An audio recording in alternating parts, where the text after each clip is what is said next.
Not all betrayals come from enemies. Sometimes the very people we call family are the first to draw the line between love and exploitation, between duty and sacrifice. Julia Carmichael was once the ideal daughter, obedient, considerate, always willing to step back so others could step forward. She believed that if she were patient enough, selfless enough, familial love would one day be the worthy reward. But eventually, she came to understand that kind of affection only holds value when it's accompanied by respect. The story began with what seemed like a harmless holiday request, but behind it lay an entire network of control manipulation and silent assumptions that her family had upheld for nearly 3 decades. When Julia first said no, she wasn't just refusing to babysit, she was refusing the role that had been imposed on her since childhood. And when that resistance was met with backlash from relatives and blood ties alike, Julia didn't back down. She stood up, not for revenge, but for freedom. This is not merely the story of a woman who dared to confront the people who raised her. It is the journey of someone brave enough to touch the truth even when it hurt, in order to reclaim a sense of self long buried under the weight of the word family. A story that resonates with millions, evoking nods of recognition, but also forcing many to re-examine their own kinship bonds. Is it truly love, or just a binding contract masquerading as affection? You're about to hear the story of Julia, a woman who was once a silent shadow at Christmas gatherings, and who became the voice that made an entire family stop and face themselves. Julia Carmichael sat in the armchair by the window holding a cup of cold coffee, her gaze drifting aimlessly through the frost-blurred glass of Austin's winter. Her apartment was small, just enough space for a single sofa, an old wooden bookshelf, and a desk facing the balcony, but it was hers. No one had the right to enter, control, or impose anything. After years of living with her family, enduring those soft jabs masked as teasing, and the unspoken, unacknowledged obligations owning this private space felt like a blessing Julia hadn't stopped being grateful for. She was 28, a copywriter at a mid-sized media company.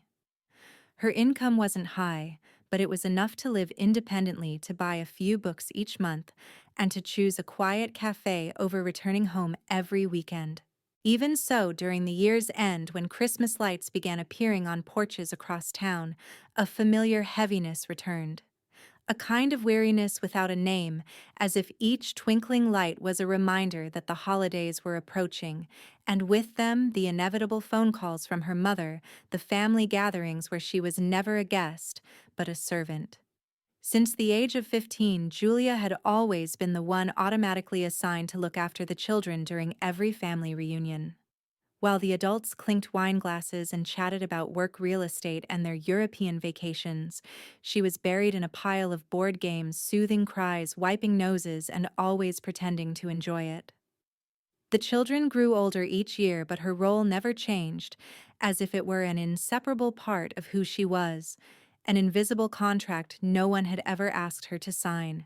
She had once thought that eventually they would realize she had grown up, that a woman nearing 30 also had her own life, her own job, her own desires. But that day never came. They still called her the good girl, still joked about how she was free because she doesn't have a family yet, and still made decisions on her behalf in every group plan. In earlier years, Julia had remained silent, believing that patience was the way to keep the peace, to be seen as someone who cared about the family. But as she matured, she realized sacrifice that isn't appreciated is simply exploitation. The coffee in her hand had long gone cold. Julia set the cup down, picked up her phone, and saw 7 missed calls from her mother. She didn't rush to call back. A part of her already knew what awaited on the other end of the line. And this year, things might be different. No more assumptions, no more silence, no more pretending to be happy. The phone rang again, steady and familiar enough that Julia didn't need to look at the screen to know who was calling. She slowly turned her eyes toward the glowing device, saw the name Mom displayed, and exhaled softly, as if preparing for a conversation with an ending already written. This time, she picked up. Her mother's voice. Helen came through with a gentle tone laced with familiar reproach. Sweetheart, I've called you 7 times. Julia leaned back in her chair, her voice calm. I was working. It was a harmless lie. She had finished work 2 hours ago, but she wasn't ready to hear what her mother was about to say. I'm calling about Christmas, Helen began with that syrupy tone Julia had long since learned to recognize. This year's going to be a little different. Aunt Lorraine came up with a wonderful idea. Your dad, your aunts and uncles, all the adults. We're going on a Caribbean cruise. Julia frowned. She repeated. What about me? There was a pause just long enough to feel suspicious. Well, you'll stay behind to look after the kids, Isla Grant and Jude. They're too young to travel internationally, and you're so great with them.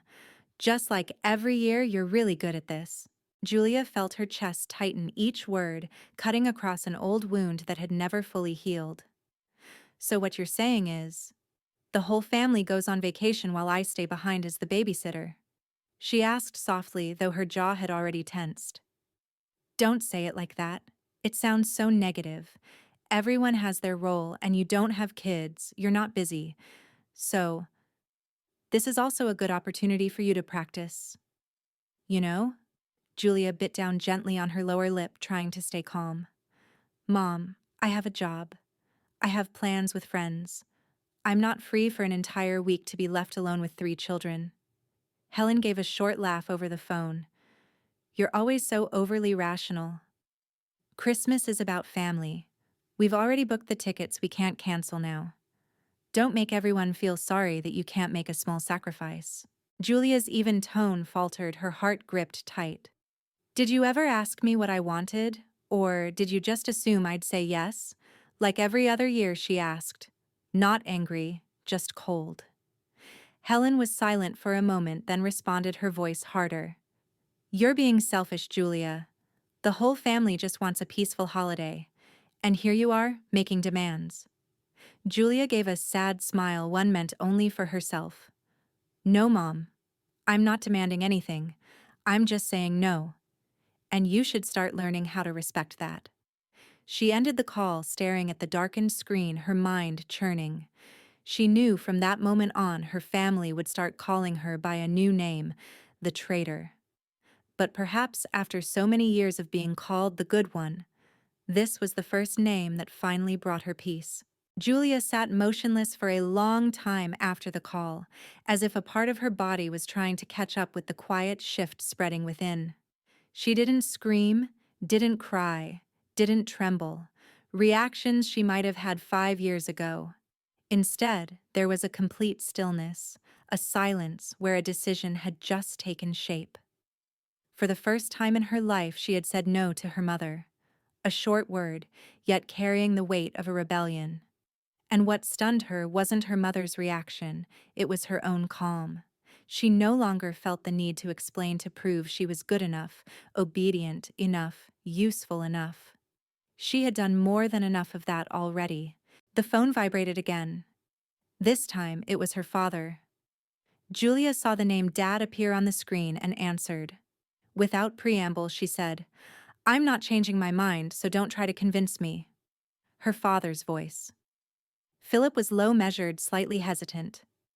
We just want you to reconsider. This is a special holiday.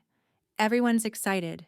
You can't let something so small ruin it for the whole family.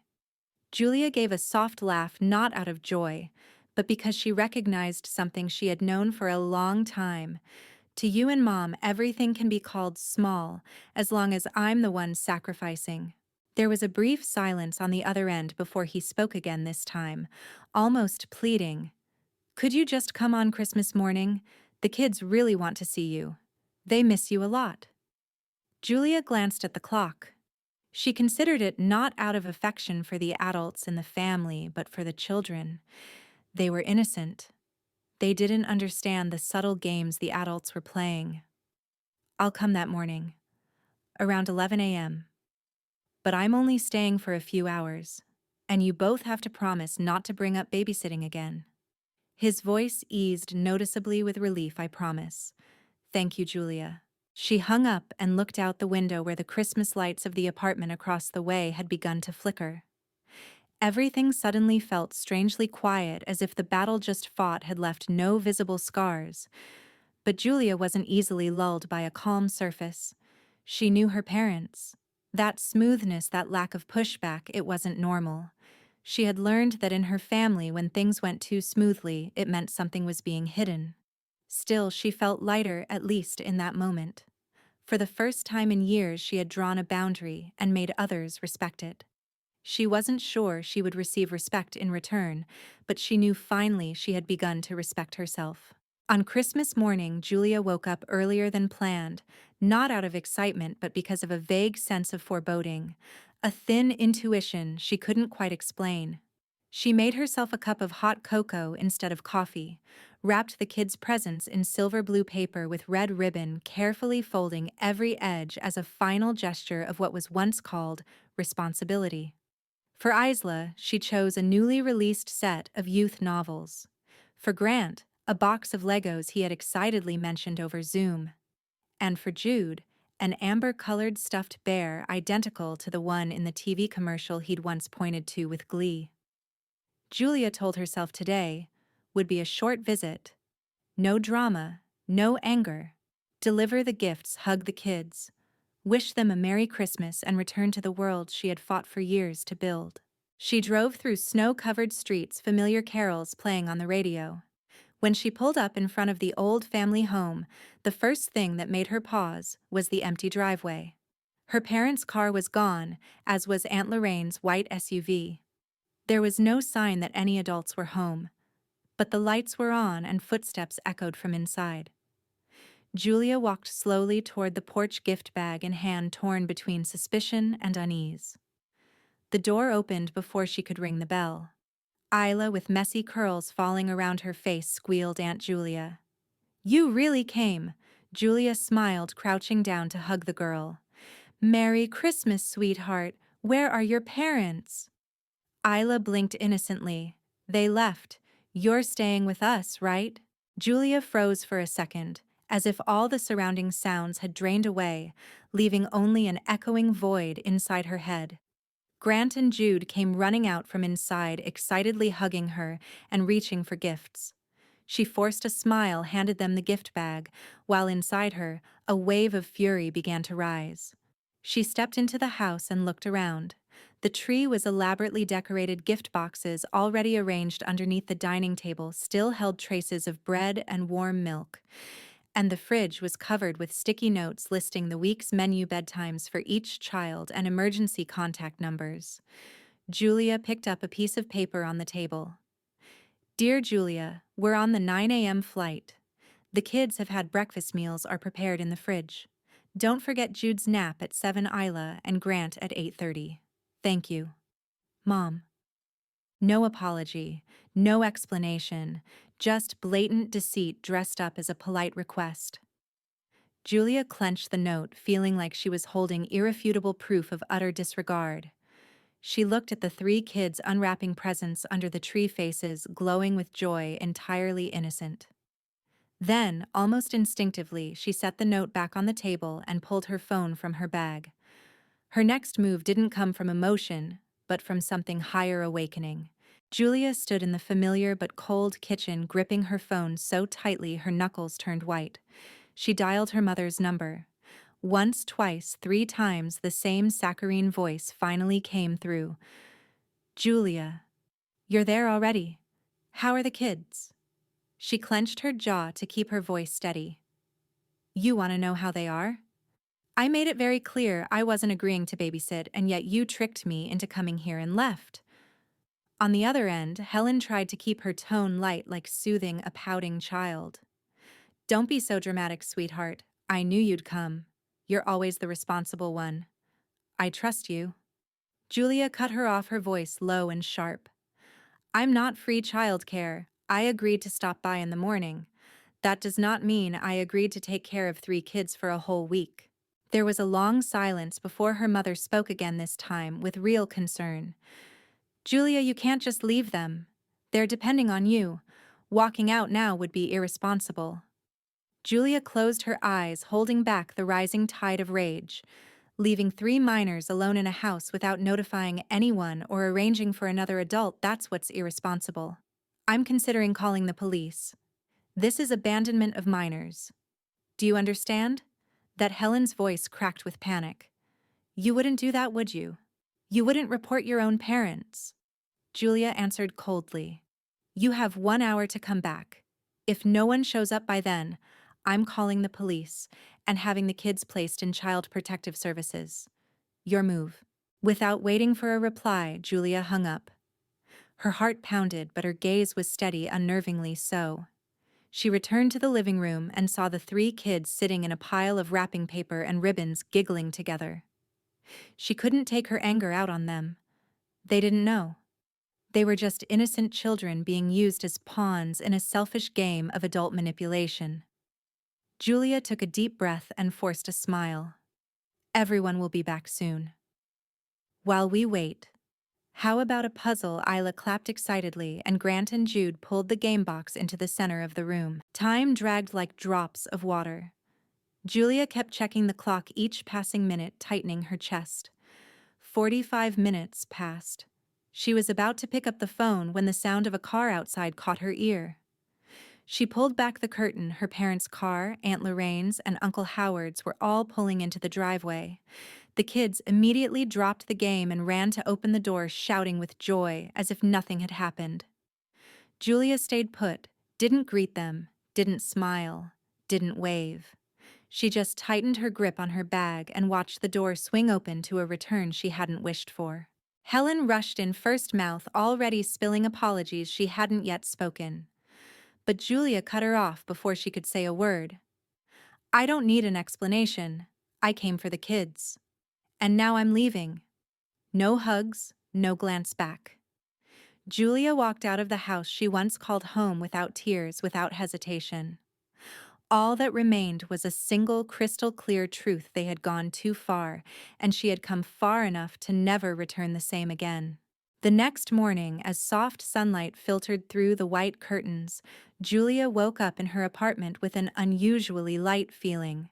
Not because everything had been resolved, but because she was no longer under anyone else's control. The calls from her family kept coming in like a flood. Her mother, her father, Aunt Lorraine, even Uncle Howard. But she didn't answer. She had nothing left to say, and more importantly, she no longer wanted anyone from that circle to intrude on her space. All the messages carried the same tone. Think of the family. We just wanted things to be nice. The kids miss you.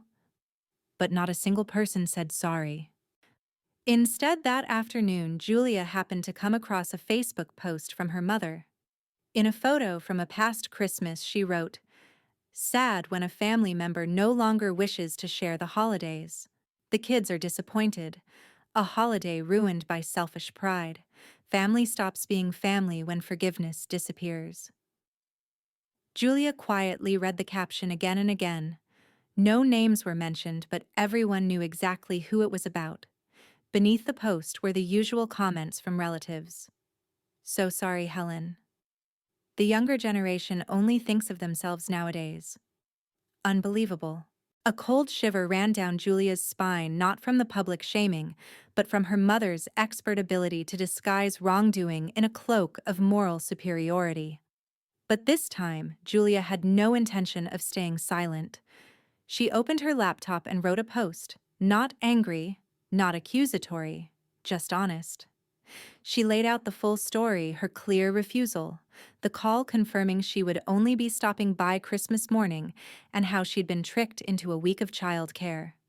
She included the detail of the pre-written note, the sleep schedules, and the way she had been used as a tool instead of treated as a person. At the end, Julia wrote, "I am not irresponsible. I'm simply done being taken advantage of. Family isn't a place where people pile burdens onto you they're unwilling to carry themselves." The post was quickly shared, not just by her friends, but by strangers who expressed solidarity. Many left comments sharing similar experiences, being pressured to sacrifice for family, being labeled selfish for setting boundaries. Even more surprising was the reaction from within the family. A few cousins privately messaged her their support, and even Julia's grandmother left a comment. "I'm proud of you for speaking the truth. Family should be built on love, not obligation." In a fleeting but powerful moment, Julia felt her heart soften. Not from regret, but from the realization that sometimes to access the truth, you have to give up the illusion of peace. But she knew that in standing up for herself for the very first time, she was no longer alone, and that more than anything was the true beginning of what a family should be. In the days that followed, Julia lived in a liminal space between relief and sorrow, as if she were walking across a sheet of thin ice with fractured memories lurking just beneath the surface. She had spoken the truth, forced the lies to retreat, reclaimed her own voice. But the reality was, no matter how strong she felt, exposing the people who once held her in their arms left a deep incision in her chest. Social media remained abuzz. Her post had gone beyond the circle of close friends. Strangers shared it, commented, expressed their support. But then, inevitably, came the backlash, this time from the very people who once called her our sweet niece, our lovely cousin. Her father, Philip, sent a long email not to apologize, but to assert that she had brought shame to the family in front of the world and had acted like someone who hadn't yet grown up. Aunt Lorraine called her a drama seeker desperate for attention, and Uncle Howard posted a vague status implying that someone is tearing the family apart just because they're no longer being spoiled like before. The words didn't make Julia cry, but they left a different kind of fracture, clear and irreparable. She was no longer part of them, not because she walked away, but because they chose to discard her once she stopped conforming to their expectations. What Julia didn't expect, however, was a message from her grandfather, a quiet, steady man often dismissed as someone who keeps silent to keep the peace. In the message, he wrote, "You're not wrong. I've read it all. Listen to everything. Our family needs to take a hard look at itself. If you need us, your grandmother and I will stand with you even in court if it comes to that."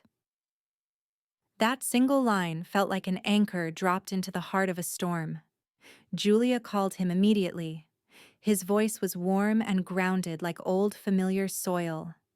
"They weren't just wrong to you, Julia," he said. "They were wrong to the kids, too."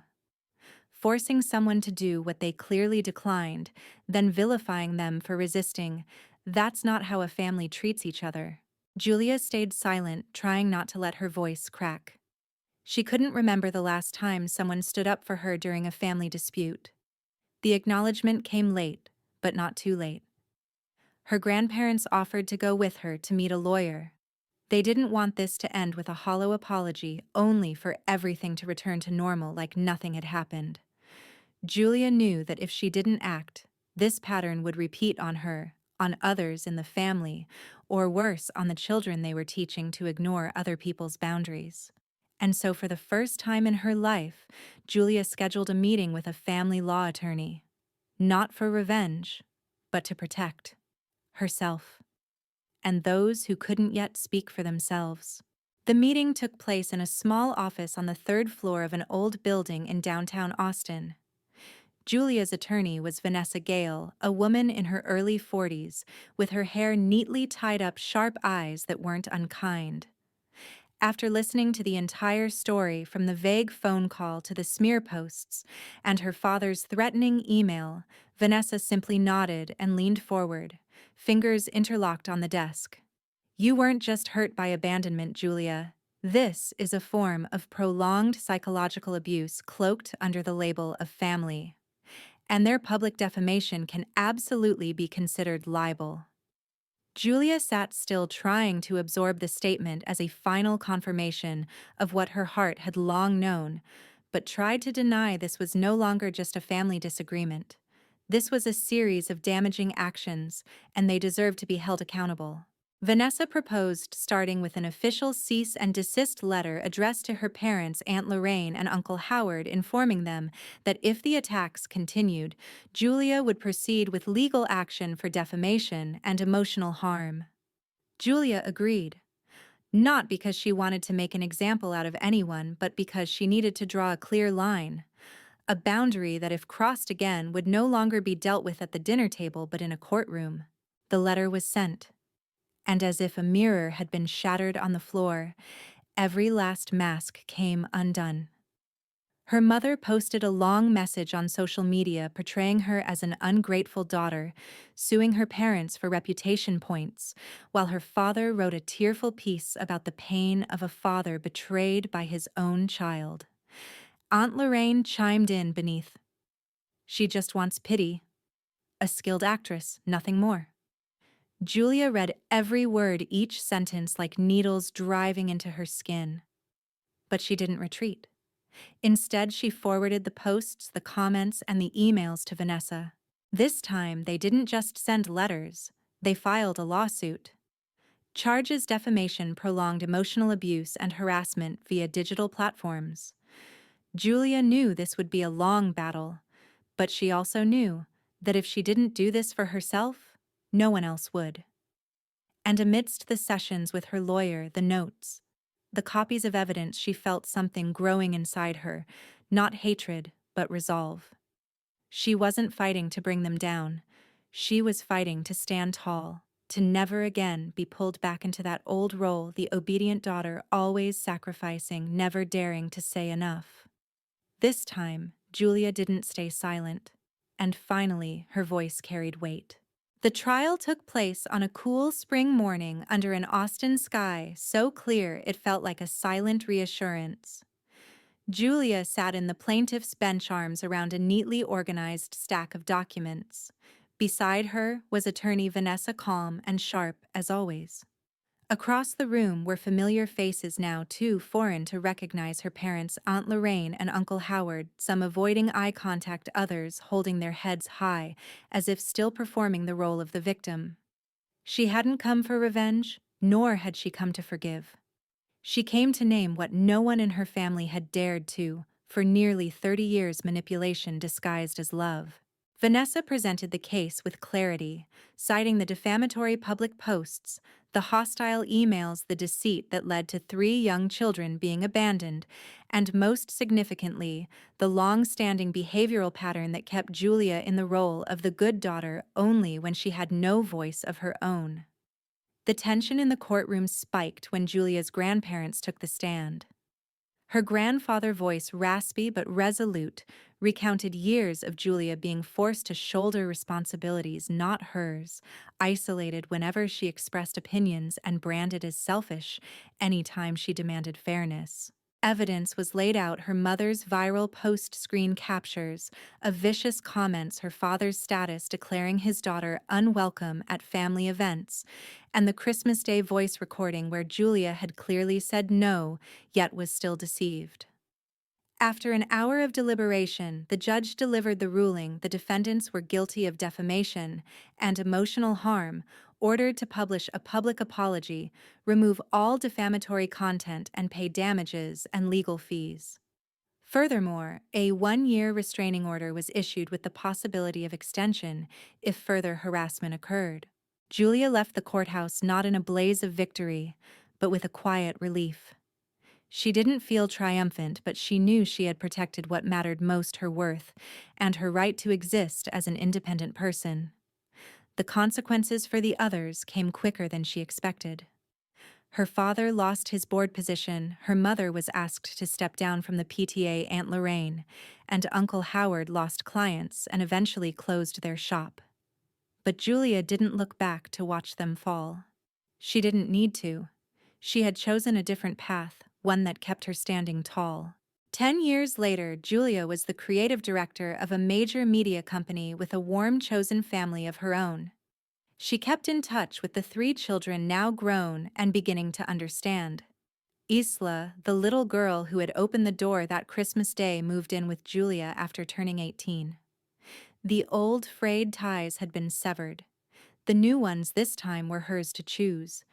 And on an ordinary day in a sunlit kitchen, when her daughter asked, "Were you scared standing up by yourself?" Julia smiled and brushed a hand through her daughter's hair. "Yes, but I was more scared of never saying that I deserved to be respected."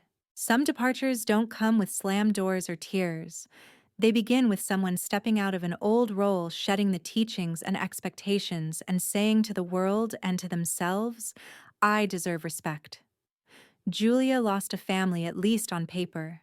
But in return, she found something she had never touched during all those silent years: freedom, clarity, and a renewed belief in herself. Maybe this story stirs something in you. Maybe you see yourself in Julia, or in someone who once treated a Julia that way.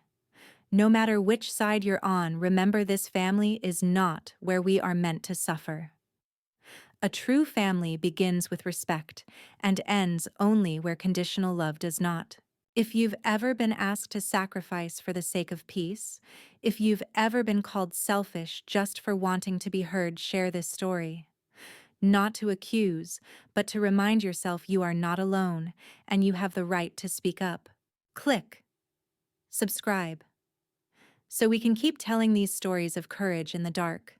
There are so many others out there waiting to see themselves reflected in the truth.